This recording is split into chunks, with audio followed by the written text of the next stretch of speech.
नमस्कार, JN astro world में आपका स्वागत है। आज मैं आपको बताने जा रही हूँ देवों के गुरु बृहस्पति के गोचर के बारे में। देवों के गुरु बृहस्पति अभी तक धनु राशि में थे, जो कि इनकी मूल त्रिकोण राशि थी। 20 नवंबर से ये मकर राशि में चले जाएंगे, जो इनकी नीच राशि है। लेकिन शनि देव यहाँ पहले से मौजूद हैं, तो इनका नीच भंग हो रहा है, तो ये नीच भंग राजयोग बन रहा है। कुछ राशियों में विपरीत राजयोग भी बन रहा है, जो मैं आपको बाद में बताऊंगी। हम बृहस्पति को एक अत्यंत शुभ ग्रह मानते हैं। हमारी लाइफ में ये जिन चीज़ों के कारक है मैं बता रही हूँ, एजुकेशन, बच्चे, पैसा, नाम, और जो पूरा आपकी एक सोसाइटी में रिस्पेक्ट हो गई और पूरी खुशियाँ जो है, ये इन्हीं के कारण होती है। अगर आपकी कुंडली में ये मजबूत स्थिति में है, तो आपको ज़िंदगी में सब कुछ मिल जाएगा। ये जो गोचर है ये 13 महीने चलेगा, 20 नवंबर से स्टार्ट हो रहा है और ये मकर राशि में रहेंगे। अब जो मैं बात बताने जा रही हूँ आपको कि जो गुरु हैं, ये कहा जाता है कि ये जैसे मिथुन लग्न हो गया, कन्या, तुला, मकर, कुंभ, वृषभ, इसके लिए कारक नहीं माने जाते हैं। लेकिन ये इतने शुभ ग्रह हैं कि ये उनका बुरा नहीं करते हैं। हाँ, उनके लिए बहुत अच्छा भी नहीं करेंगे, लेकिन उनका बुरा भी नहीं करेंगे। कुल मिलाकर इनका जो गोचर रहता है वो अच्छा ही रहता है।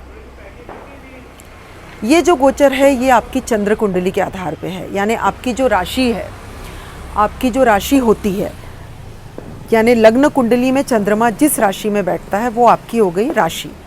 अगर आपको अपनी राशि नहीं मालूम, तो जो आपका नाम है, जो सोसाइटी में प्रचलित नाम है, आप उसके जो पहला अक्षर है उसके हिसाब से आप अपना राशि देख सकते हैं। ये जो गोचर है ये इस चीज़ पे भी मैटर करता है कि कुंडली में गुरु की पोजीशन कैसी है। अगर आपकी कुंडली में गुरु बहुत स्ट्रांग है तो ये गोचर भी अच्छा ही जाएगा। लेकिन अगर वीक है, अंश बल में कम है, षड बल में कम है, या फिर पापी ग्रहों से दृष्ट है, या नीच के हैं, तो ऐसी स्थिति में गोचर का इतना अच्छा इफेक्ट नहीं आ पाएगा। या फिर अगर आपको शनि की 7.5 चल रही है, शनि की ढैया चल रही है, या कुछ पाप ग्रहों की महादशा या अंतरदशा चल रही है, तो आपके लिए ये गोचर उतना प्रभाव नहीं देता है। अच्छा, एक और बात, गुरु का गोचर तो हो रहा है, साथ में अन्य ग्रहों का भी गोचर होता है, तो खाली गुरु के गोचर का ही इफेक्ट हम नहीं देख सकते। इसके लिए हमको बाकी ग्रहों का भी जो गोचर है उसको भी ध्यान में रखना पड़ेगा। तो आज मैं जो आपको बताने जा रही हूँ वो सिर्फ गुरु का गोचर बता रही हूँ। गुरु की 3 दृष्टि होती है, एक होती 5वीं, दूसरी 7वीं, और जो तीसरी होती है वो होती 9वीं दृष्टि। अब जो शनि महाराज हैं उनकी 3 दृष्टि होती है, 3, तीसरी, 7वीं और 10वीं। तो जो दोनों की कॉमन दृष्टि हो गई वो 7वीं दृष्टि हो गई।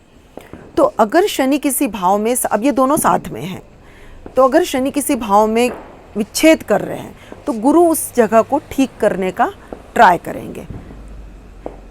तो सबसे पहले मैं स्टार्ट करूंगी मेष राशि से।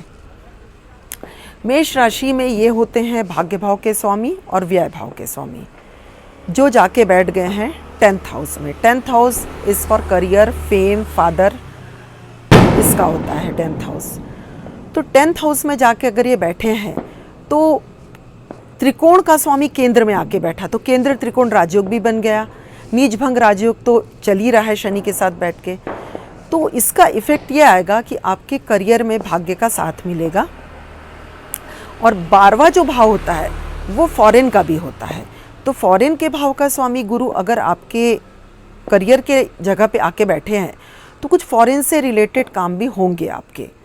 खर्चे तो होंगे थोड़े बहुत करियर से रिलेटेड, जैसे कुछ हो सकता है आप कुछ नया ऑफिस बनाएं, या करियर्स में जैसे स्टाफ बढ़ाएं, यानी करियर में ग्रोथ है आपके, ये कहा जा सकता है। अब यात्राएं भी होगी आपकी करियर से रिलेटेड, क्योंकि 9वां भाव और 12वां भाव ये दोनों यात्राओं से रिलेटेड है।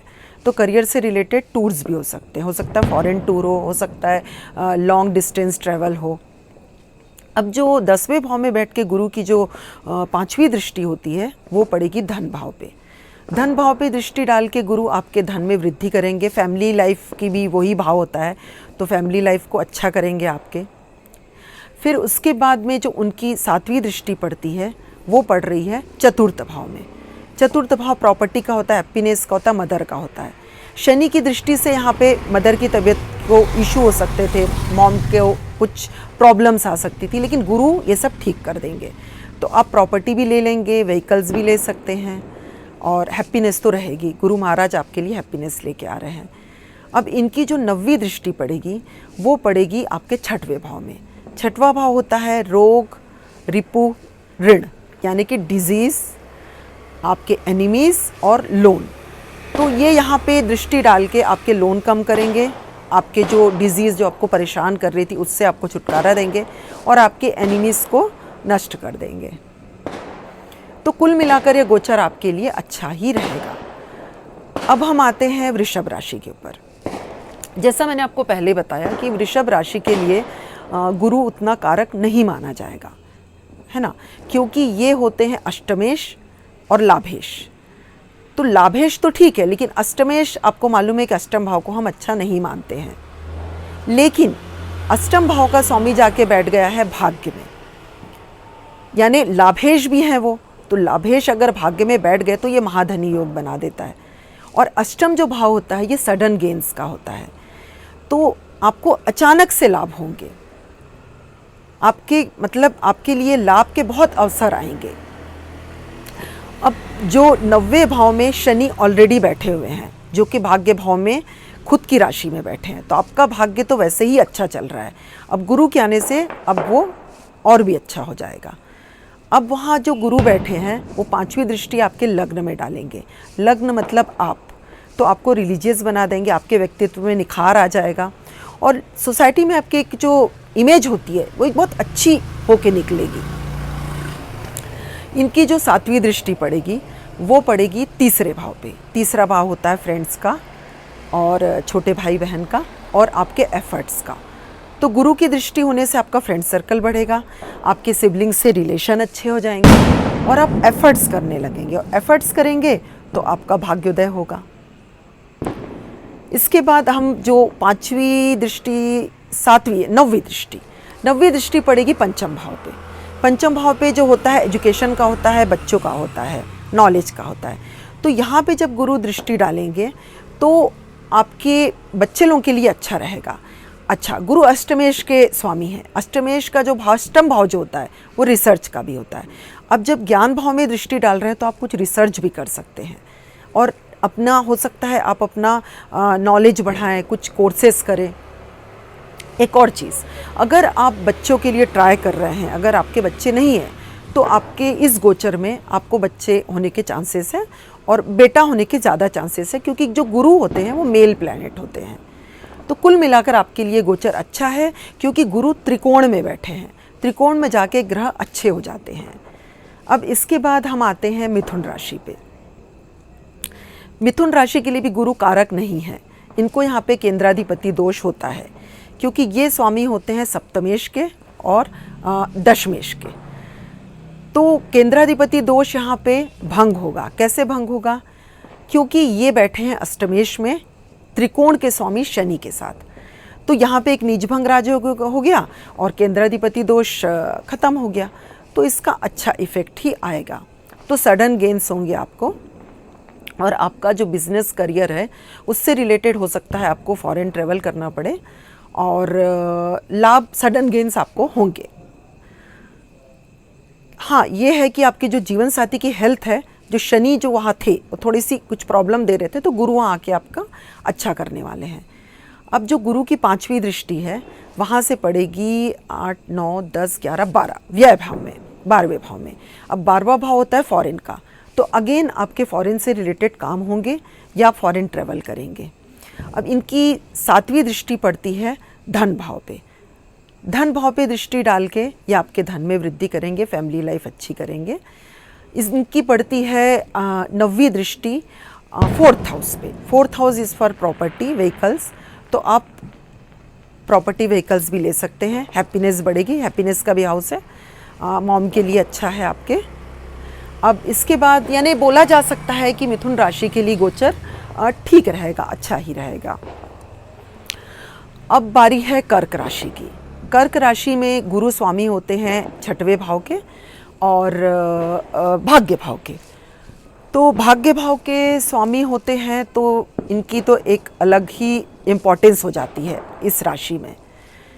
ये चले जाएंगे उनके दशम भाव में। दशम भाव में जाएंगे, दशम भाव में नहीं, ये जाएंगे 12 के स्वामी हैं, तो ये जाएंगे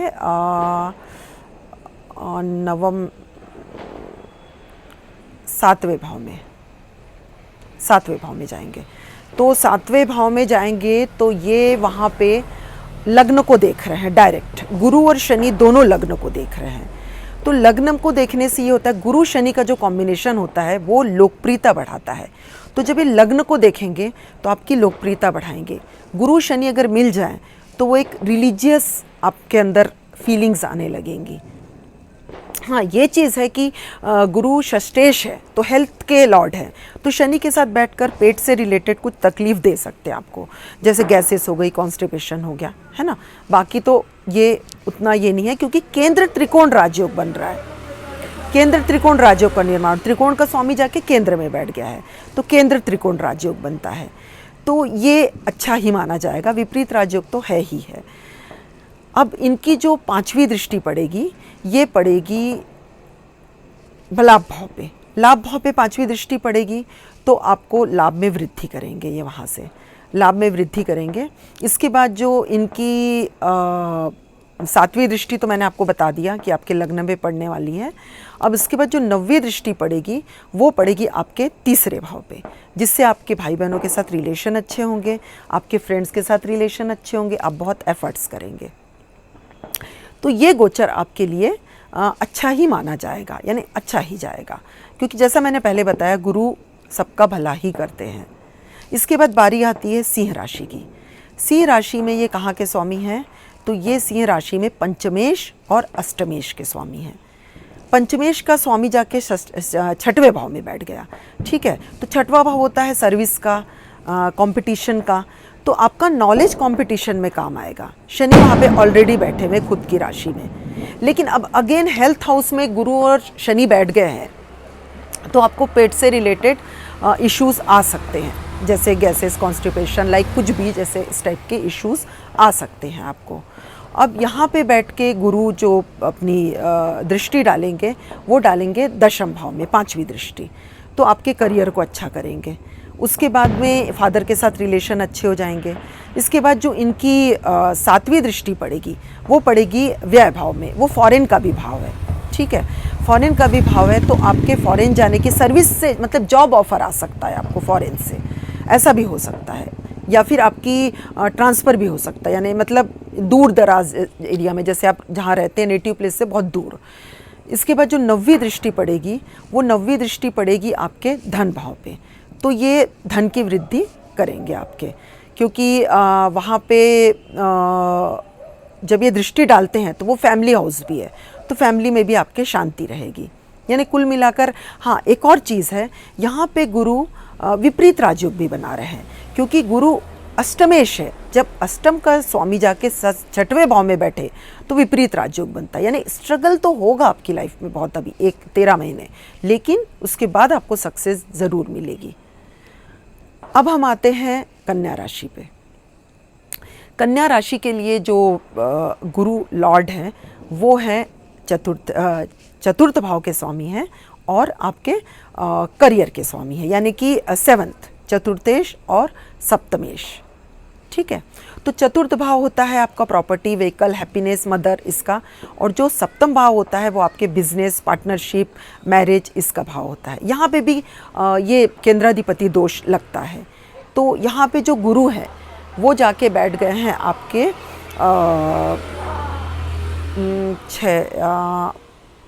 पंचम भाव में। तो पंचम भाव में बैठ गए हैं तो त्रिकोण में बैठे हैं, तो त्रिकोण में बैठ गए हैं तो ये अच्छी चीज़ होती है। त्रिकोण में जैसा मैंने आपको बताया कि कोई भी ग्रह त्रिकोण में बहुत अच्छा करते हैं, तो एक प्रकार से केंद्र त्रिकोण राजयोग भी बन गया और निजभंग राजयोग तो है ही। पंचम भाव होता है एजुकेशन का, बच्चों का, नॉलेज का। तो अगर आप बच्चे के लिए ट्राई कर रहे हैं तो अभी आपको बेटे होने के चांसेस ज़्यादा हैं, और एजुकेशन का जैसा मैंने आपको बताया आपकी एजुकेशन अच्छी रहेगी इसमें, और न्यू कोर्सेज भी कर सकते हैं आप। आपके लिए त्रिकोण में बैठा गुरु आपके लिए अच्छा करेगा, क्योंकि गुरु आपके लिए बहुत कारक नहीं है, इसके बावजूद गुरु अच्छा करेंगे। अब इसके बाद जो इनकी 5वीं दृष्टि होती है वो पड़ती है 9वें भाव पे, भाग्य में वृद्धि करेंगे। इसके बाद लाभ में पड़ती है, लाभ में वृद्धि करेंगे। उसके बाद पड़ती है आपके लग्न में। तो आपका लग्न, आपका व्यक्तित्व निखर जाएगा और आप रिलीजियस हो जाएंगे, आपकी इमेज अच्छी हो जाएगी। तो कुल मिलाकर ये जो गोचर है आपके लिए अच्छा ही रहेगा। शनि जहाँ जहाँ पे विच्छेदात्मक दृष्टि डाल के भावनाश कर रहे हैं, वहाँ पे गुरु महाराज देख के उस भाव को अच्छा कर रहे हैं। तो ये जो मैंने आज आपको गोचर बताया, ये 6 राशियों के लिए था। अब जो बाकी की 6 राशियाँ हैं उसका मैं आपको नेक्स्ट वीडियो में बताऊँगी कि ये गोचर कैसा जाएगा। तब तक के लिए नमस्कार।